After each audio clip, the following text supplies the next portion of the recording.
마지막으로 자, 민원 처리하는 진행 순서를 보면 첫 번째, 전문가와 함께 아까 건축사가 되든 토목사무실이 되든 변호사가 되든 뭐 누가 되든 행정사가 되든 누가 되든 전문가와 함께 소송까지 끝까지 갈 각오로 시작하라. 그러니까 불어댈 것 같으면 고충민원을 하든지 소송을 해야 된다 그랬잖아요. 불어대면. 그런데 불어대면 그렇게 하지만 불어댈 것 같으면 어떻게 해야 돼요? 미리 준비하는 게 좋죠. 불어대지 않게끔 부족한 부분을 보충해서. 자, 그래서 소송까지 준비하고 허가 신청을 해야 되는 것이 맞으나 모든 민원은 현장에 해결책이 있습니다. 그러나 명백하게 불어댈 것 같은 건 해결책이 없는 것도 있을 수 있으니까 질싸움은 하지 말라는 것이죠. 고충민원을 가든 소송을 하든 이길 싸움만 하라 이겁니다. 그래서 소송까지 준비하고 시작을 해야 되는데 모든 민원은 해결책이 있으니까 사전에 준비를 잘해서 소송까지 가지 않도록 하고 질싸움은 아예 처음부터 시작하지 마라. 이게 제 첫 번째 주장입니다. 민원 처리. 두 번째, 허가권자에게 공식적으로 질의해라.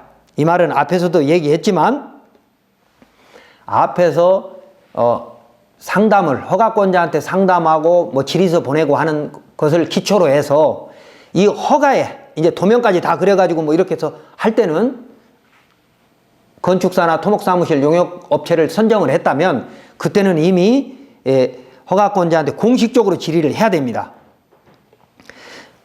그러면 질의를 그냥 하는 게 아니고 아까 전문가들, 변호사, 용역사 뭐 이런 전문가들의 도움을 받아서 그 전문가들이 책임 있는 의견, 이건 될 것인데 또 된 선례가 있는데 지금 이 담당자가 공연히 몽리를 부립니다 라고 하는 그리고 만약에 허가가 안 된다면 뭐 내가 어느 정도까지 책임을 지겠습니다 라고 자신 있게 말할 수 있는 그런 의견을 듣고 그 전문가를 선임하고 그래서 허가와 관련된 도서를 만들어 가지고 제출을 하되 특히 건축 진입로에 대해서는 전문가를 선임해서 전문가 의견에 따라야 됩니다. 여러분이 결정하는 것보다는 토목사무실과 건축사무실이 같이 합해서 진입로 문제를 해결하거나 아니면 건축사하고 토목사무실 중간에 떠 있는 그런 도로 민원들도 많이 있거든요. 뭐 이런 민원들은 전문가의 도움을 받아서 변호사라든지 컨설턴트라든지 도움을 받아서 해법을 그러니까 최종적으로 어떻게 하겠다는 계획을 세우고 진행을 하되 그 전문가의 의견을 따라 주어야 한다. 그 다음에 이제 세 번째는 담당자하고 상급기관에 질의할 것도 협의해라. 이 말은 이런 겁니다. 담당자가 됩니다 안 됩니다라고 명쾌히 얘기하거나 아니면 이거 한번 허가 넣어보세요. 이 말은 사실은 80, 90%가 된다는 얘기거든요. 건축 허가는 넣어보세요 그러면 99%. 그 다음에 개발행위 허가는 개량행위이기 때문에 넣어보세요 그러면 80, 90%만 생각해야 됩니다. 그러니까 한 20% 정도는 불어날 가능성도 있다는 것이죠. 자, 이렇게 애매할 때는 만약에 법제처 등의 상급기관의 질의 또는 유권 해석을 요청할 필요가 있는지 국토부나 뭐 산림청이나 해당 중앙행정부 또는 법제처의 유권 해석을 할 필요가 있는지를 그 허가 담당자하고 협의를 해서 담당자가 그래요 우리 한번 중앙행정부에 질의를 해서 답변을 받아가지고 그것에 따라서 우리가 진행을 합시다 라고 담당자하고 협의를 할 수도 있거든요.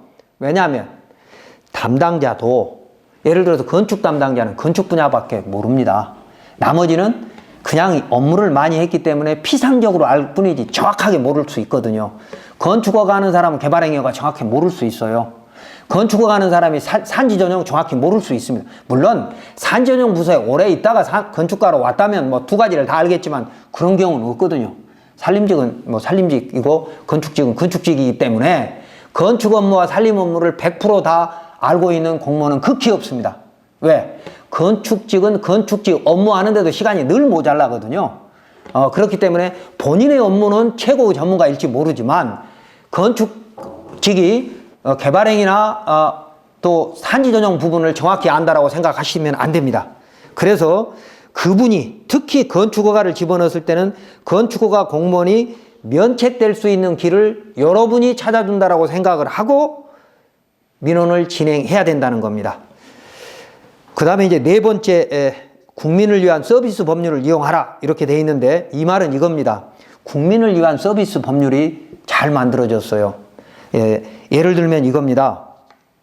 민원처리법 30조에 가보면 사전심사라는 규정이 있는데, 이 사전심사는 예를 들어서 내가 어떤 땅을 사서 거기다가 전원주택을 지어야 되겠다라고 한다면 허가가 나는지 안 나는지도 모르고 잔금을 치를 수는 없잖아요. 또 계약할 수도 없잖아요. 그래서 계약하기 전에 내가 이 땅이 건축허가 날지 안 날지 소지 소유자의 동의 없이 사전심사 넣어볼 수 있습니다. 이런 지번에 이렇게 했을 때 진입로 부분이 어떠냐라고 물어볼 수도 있고요. 기타 다른 내용도 민원처리법 시행규칙에 가보면 사전심사 청구서 양식이 있어요. 그대로 본인도 집어넣을 수 있거든요. 여러분도 뭐 전문가가 이미 선임됐다면, 아까 건축사나 토목측량설계사무실이 선임됐다면 그분을 통해서 하는 거고, 선임이 안 됐으면 여러분이 써서 내어도 됩니다. 그러면 사전심사에 대한 답변이 받을 수 있으니까 그런 민원처리법으로 활용하고, 또 그 다음에 건축법 10조에 가보면 사전결정이라고 있습니다. 건축허가는 설계도면이나 복잡한 건축 도서들을 다 준비를 해갖고 허가를 집어넣는 건데, 사전결정은 그런 서류가 대부분 생략되고 간단한 서류 도면을 가지고 사전결정을 받아보는, 그러니까 이 사전결정은 2년 동안 거기에 적혀있는 내용은, 그러니까 사전결정문에 적혀있는 내용은 2년 동안 그대로 건축허가에 적용되는 것이기 때문에 굉장히 큰 효력이 있습니다. 물론 이걸 건축사를 통해서 하려면 비용이 조금 들어가죠. 그러나 수천만 원짜리 수억짜리 땅을 사면서 사전 결정을 받아보지 않고 잔금을 치른다는 것이 위험한 것이기 때문에 활용할 필요도 있는 거고요. 그 다음에 이제 세 번째는 토지인허가 간소화법에 가보면 구조에 사전심의라는 것이 있습니다. 그러니까 개발행위 허가라든지 산지조정 허가라든지 여러 가지 복잡하지만 하천조명 허가, 도로조명 이런 복잡한 허가들이 재량행위인데다가 여러 부서에 흩어져 있기 때문에 우리가 직접 그걸 인허가를 미리 받기는 굉장히 어렵습니다. 그래서 정부가 토지인허가 간소화법을 만들어서 구조에 사전심의 제도를 넣어놨어요. 그래서 이건 또 사용승낙이 없이 심의받을 수 있는 겁니다. 원래 허가라고 하는 것은 본인이 토지이거나 아니면 나무 토지이면 사용승낙을 받아서 신청하는 건데, 지금 제가 말씀드린 사전심의는 그런 게 필요 없는 것이죠, 사용승낙이. 그래서 정부가 국민을 위해서 만들어놓은 서비스 법률을 잘 이용하시고, 그 다음에 마지막으로 불어대면 고충민원을 신청하라. 이 말은 이런 겁니다. 정말 민원인, 그러니까 우리가 잘 아는 민원인은 어떻게든지 허가 담당자를 설득해서 소송으로 가지 않고 말로 끝내는 사람이 상책이고 상수자입니다. 그게 아니고 일단 허가를 그냥 넣어보고 안 되면 그때 전문가 도움 받거나, 아니면 그래도 안 되면 뭐 내가 시장한테 백 쓰거나, 아니면 그때 뭐 소송을 하겠다, 이렇게 아니한 생각을 하는 사람은 하수입니다. 그건 안 되는 겁니다. 한번 허가가 불어대 버리면 뒤집기라는 건 굉장히 어렵습니다. 물론 허가 담당자가 업무를 잘 몰라가지고 실수하는 수도 있죠. 사실을 오인하거나 또는 뭐 재량권의 범위를 일탈한 어떤 이런 과한 것도 있을 수 있지만, 공공복리 증진의 목적에서 이런 여러 가지 규제를, 법적 규제를 만들어 놓은 것이기 때문에 허가 담당자가 한번 결정하면 그거 뒤집기 쉽지 않습니다. 99.9% 못 뒤집는다고 생각해야 됩니다. 자, 그런데다가 법원은 뭘 하는 데냐면, 어떤 행정행위가 벌어지면 그것에 대해서 법률적 판단을 하는 곳이지, 국민의 편에 서서, 우리 편에 서서 어떤 부당한 것까지, 불법이 아닌 부당한 것까지 가려주는 데가 아닙니다. 그렇기 때문에 행정소송이 만능이라고 생각하시면 절대로 안 되는 겁니다. 소송으로 가는 것은 가장 하책, 하다 안 되면 가는 거고요.